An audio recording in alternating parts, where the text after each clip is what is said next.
Assalamualaikum warahmatullahi wabarakatuh. Selamat datang kembali dalam podcast Masjid Istiqlal Toronto.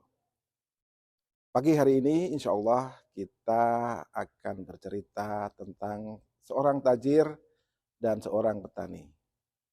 Judulnya bolehlah dikatakan durian runtuh tidak jauh dari pohonnya.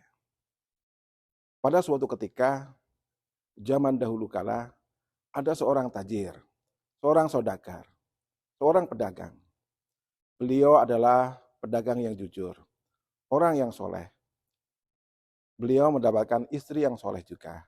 Kemudian anaknya sudah mulai dewasa, sudah mulai bisa membantu perniagaan, dan selalu bersama mereka. Pada suatu ketika, sang tajir merasa bahwa dia sudah tua, istrinya juga sudah tua.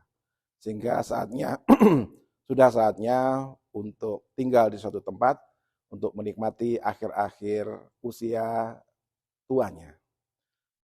Maka datanglah dia ke salah satu kliennya, yakni seorang petani. Petani ini juga petani yang sukses. Dia petani yang jujur, rumahnya di desa, desanya aman, penduduknya ramah.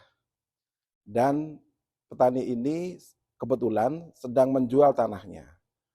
Beliau juga orang yang sudah tua. Istrinya juga sudah tua, istrinya yang sangat solehah.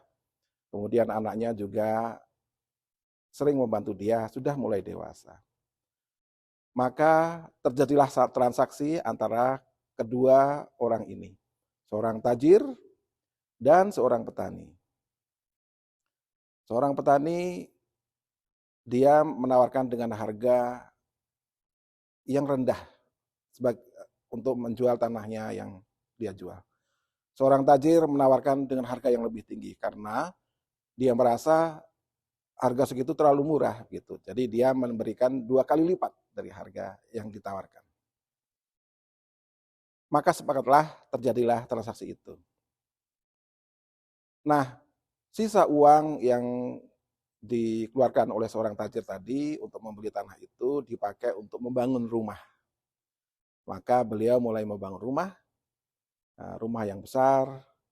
Kemudian pada saat dia menggali untuk membuat sumur, tiba-tiba dia dan anaknya laki-laki menemukan bahwa di tempat galian itu dia mendapatkan harta karun. Sebuah peti dari emas. Ketika dibuka, isinya emas berlian di sana. Wah, ini pasti milik sang petani. Kemudian mereka berunding dengan istri dan anaknya, maka mereka sepakat untuk mengembalikan kepada sang petani. Maka datanglah mereka ke petani tersebut. Pak Tani, ini kebetulan kami mendapatkan harta karun di tempat kami menggali sumur. Tentunya waktu kita jual beli, saya hanya membeli tanah yang isinya di situ ada ladang dan sawah. Nah, ini tidak termasuk, jadi ini milik antum. Maka terimalah harta karun ini. Maka diserahkanlah kepada sang petani. Sang petani juga kaget. Wah, maaf Pak, ini saya sudah niat saya menjual tanah itu semuanya. Apapun yang ada di isinya, baik itu sawah, ladang, buah-buahan, tanaman, semuanya milik Anda semua karena sudah ada kesepakatan. Termasuk apapun yang ada di dalam situ. Jadi harta karun ini bukan milik saya, milik antum. Jadi sama-sama dua orang ini tidak mau menerima. Waduh, gimana caranya ya penyelesaiannya? Kemudian akhirnya petani menyarankan, bagaimana kalau kita bawa ke seorang hakim? Di sana ada seorang hakim yang jujur, yang bagus, yang adil, bijaksana. Baiklah, akhirnya sepakat harta karun itu dibawa ke sang hakim. Hakim ini sangat bijaksana sekali, sangat luas ilmunya, sangat dalam keagamaannya. Sehingga dia melihat, ternyata setelah ditanya, bagaimana keluargamu, wahai sang tajir? Alhamdulillah, saya punya istri yang soleh, kemudian anak saya juga orang soleh.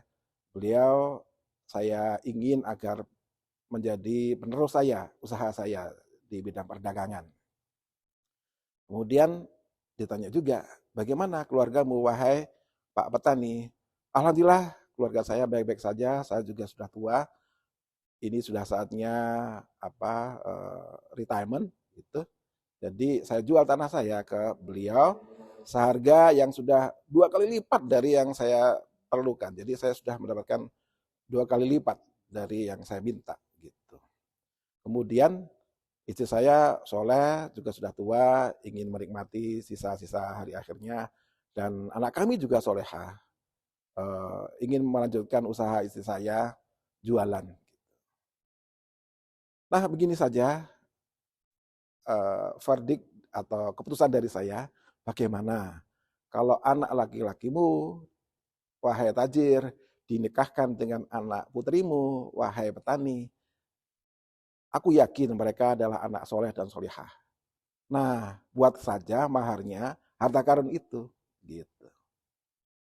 Oh iya ya, ide yang bagus. Akhirnya ditawarkanlah kepada anak laki-laki dan anak perempuannya. Mereka setuju mau menikah karena dua-dua orang ini sangat mencintai satu dengan yang lain. Mereka tetangga, mereka sudah kenal, anaknya cantik dan anaknya ganteng. Akhirnya menikahlah kedua anak itu. Dan harta karun itu diberikan kepada mereka. Nah, tentunya orang tua yang soleh melahirkan anak-anak yang soleh. Sebagaimana judul dari cerita hari ini adalah Duren jatuh tidak jauh dari pohonnya. Billahi taufiq wal hidayah. Wassalamualaikum warahmatullahi wabarakatuh.